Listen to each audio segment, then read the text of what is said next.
শরীরে কোথাও ব্যথা হলে নবীজি সাল্লাল্লাহু আলাইহি সাল্লামের শেখানো একটি দোয়া পড়ে ফু দিলে সাথে সাথে ভালো হয়ে যাবে। অথবা আপনি হাতে ফু দিয়ে যেখানে ব্যথা হচ্ছে সেখানে যদি আপনি একটু মালিশ করে দেন তাহলে আল্লাহ পাক রব্বুল আলামিন আপনার ব্যথাটাকে দূর করে দিবেন। পরীক্ষিত আমল। আমার নিজের ব্যথা যখন অনুভব হয়, এই আমলটি যখন আমি করি, আল্লাহর কসম করে বলি, আমলটি করার কারণে আল্লাহ পাক রব্বুল আলামিন আমার অসংখ্য ভার, আমার ব্যথা ভালো করে দিয়েছেন। সুতরাং আপনি যদি করেন, নবী সাল্লাল্লাহু আলাইহি ওয়াসাল্লামের হাদিস অবশ্যই সত্য, এটা মিথ্যা নয়। আপনি যদি আমলটি করতে পারেন অবশ্যই আল্লাহ পাক রব্বুল আলামিন আপনাদের ব্যথাও দূর করে দিবেন। বিশেষ করে আমাদের অনেক সময় ঘাড়ে ব্যথা হয়, অনেক সময় কোমরে ব্যথা হয়ে যায়, অনেক সময় হাতে ব্যথা করে, পায়ে ব্যথা করে, বিভিন্ন সময় আমাদের ব্যথা অনুভব হয়। এই ব্যথা হওয়ার ফলে যদি আমরা এই দোয়াটি পড়ে ফু দিতে পারি, অথবা এই দোয়াটি পড়ে ফু দিয়ে, হাতে ফু দিয়ে যদি আমরা যেখানে ব্যথা হচ্ছে সেখানে যদি একটু মাসাজ করতে পারি, আল্লাহ পাক রব্বুল আলামিন অবশ্যই ব্যথা দূর করে দিবেন। নবী সাল্লাল্লাহু আলাইহি ওয়াসাল্লামের চমৎকার হাদিস। কিভাবে আমল করবেন? প্রথমে 3 বার বিসমিল্লাহ পড়বেন। বিসমিল্লাহ, বিসমিল্লাহ, বিসমিল্লাহ। যদি 3 বার বিসমিল্লাহির রহমানির রহিম পড়েন তাতেও কোনো সমস্যা নেই।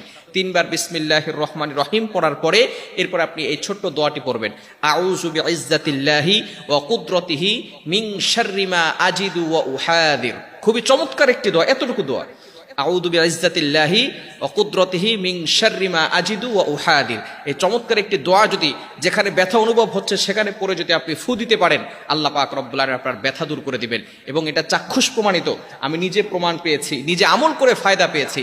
আপনিও আমল করতে পারে। অনেক সময় বয়স্ক হয়ে গেলে, বিশেষ করে কিছু মুরব্বীরা আছে, অনেক সময় হাঁটু ব্যথা করে, পা ব্যথা করে, অনেক সময় কোমরে ব্যথা হয়ে যায়, বসলে উঠতে পারে না, উঠলে বসতে পারে না, বিভিন্ন সময় এই ঝামেলা সৃষ্টি হয়।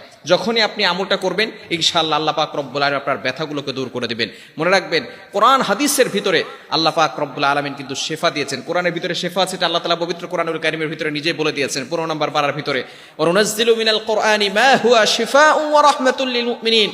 আমি আল্লাহ তাআলা মুমিনদের জন্য এই কোরআনটাকে রহমত স্বরূপ, শেফা স্বরূপ নাজিল করে দিয়েছি। কোরআন হচ্ছে শেফা। আপনি বিসমিল্লাহির রহমানির রহিম পড়ে এই দোয়াটি পড়বেন।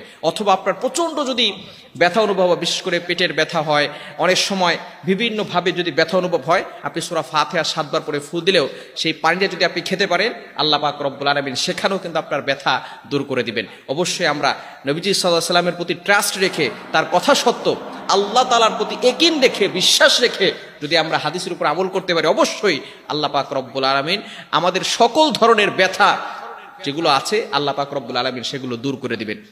এর জন্য অবশ্যই আমরা সবসময় চেষ্টা করব আমল দিয়ে কাজ করা। হ্যাঁ, অবশ্যই ঔষধ দরকার আছে, দাওয়াও লাগবে, দোয়াও লাগবে। অনেক মানুষ আছে, সে বিভিন্ন ধরনের রোগে আক্রান্ত, কিন্তু সে ডক্টরের কাছে যায় না, সে চিকিৎসা করাতে চায় না, সে মনে করে দোয়া করলেই হবে, আল্লাহ তাআলা যেটা করে ভালোর জন্যই করে। মনে রাখবেন, ওষুধ খাওয়া কিন্তু সুন্নাহ। নবী সাল্লাল্লাহু আলাইহি ওয়াসাল্লাম এটা খেয়েছেন। রাসূলুল্লাহ সাল্লাল্লাহু আলাইহি ওয়াসাল্লামের সুন্নাহ হচ্ছে অসুস্থ হয়ে গেলে ওষুধ খাবে।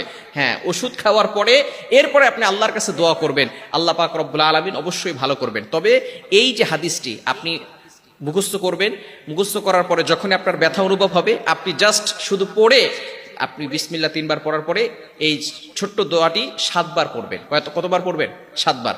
এই দোয়াটি 7 বার পড়ার পরে এরপরে আপনি ফু দিবেন।